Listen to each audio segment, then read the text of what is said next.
درباره تقویت سیستم ایمنی بدن جستجو می‌کردم که به مطالب مربوط به آقای ویم هوف برخورد کردم.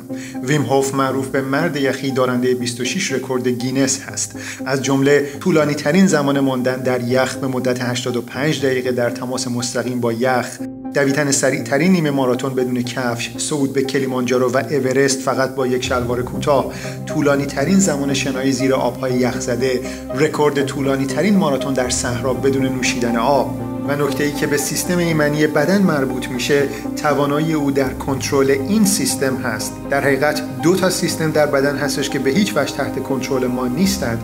یکی سیستم ایمنی و دیگری سیستم اتونومیک عصبی. او در آزمایشی به طور داوطلبانه اجازه داد تا مورد تزریق ایکولای باکتریا قرار بگیره که روی افراد معمولا ظرف 3 ساعت علائم آنفولانزا رو ظاهر میکنه، اما روی ویم هوف اثری نداشت. نه تنها روی او، بلکه روی 12 نفر از کسانی که او تعلیم داده بود هم بی اثر بود.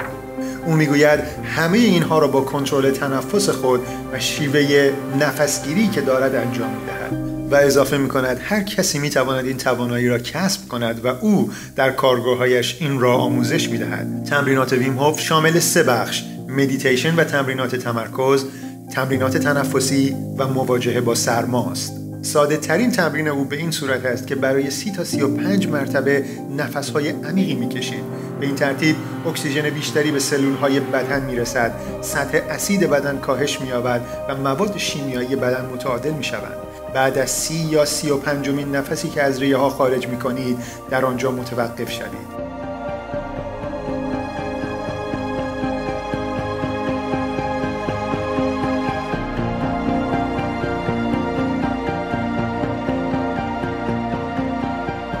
تقریبا می توانید تا 2 دقیقه نفس را نگه دارید، زمانی که برای بسیاری از افراد غیر قابل تصور است.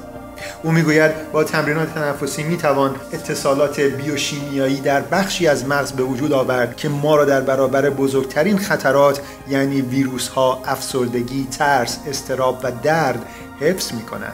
اینکه او چگونه به این شیوه رسیده است ریشه در زندگی او دارد.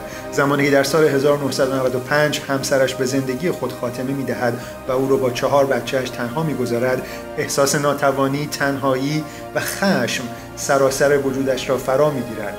به خاطر بچه‌هایش نیاز داشت که خود را حفظ کند و مقاوم باشد و خود را با چالش‌های ورزشی زیادی روبرو می‌کند.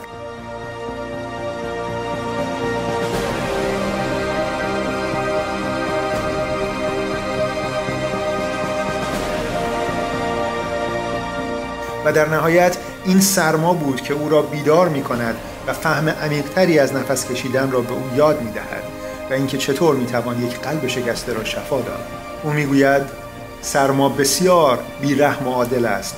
شما را مستقیما به مرکز وجودتان می برد، جایی که فکر نمی کنید. احساسات متوقف می شوند و تنها سعی در زنده بودن دارید و شما را مستقیما با فیزیولوژی خالص بدن روبرو می کند، با مرکز زندگی و حیات. و شما را به جایی فراتر از قیدها و محدودیت‌ها می‌برد، جایی که شما را به یک انسان آزاد تبدیل می‌کند. خوشحال، قوی و سالم بودن جزء طبیعت ماست و ما تمام ابزار مورد نیاز را داریم و تنها باید آنها را فعال کنیم. اگر یاد بگیریم درست نفس بکشیم. بخش‌های زیادی از آموزش‌های آقای ویم هوف به صورت رایگان در وبسایت او، اپلیکیشنی به اسم ویم هوف متد قرار دارند که میتونید از اونها بهره مند بشید. همچنین ویدیوی جداگونه‌ای برای آموزش تکنیک تنفسی ایشون ترجمه می‌کنم و در نهایت تمام لینک‌هایی که برای ساخت این ویدیو استفاده شده رو در قسمت توضیحات قرار خواهم داد. امیدوارم مورد استفادهتون قرار بگیره و هر جا که هستید سلامت و شاد باشید.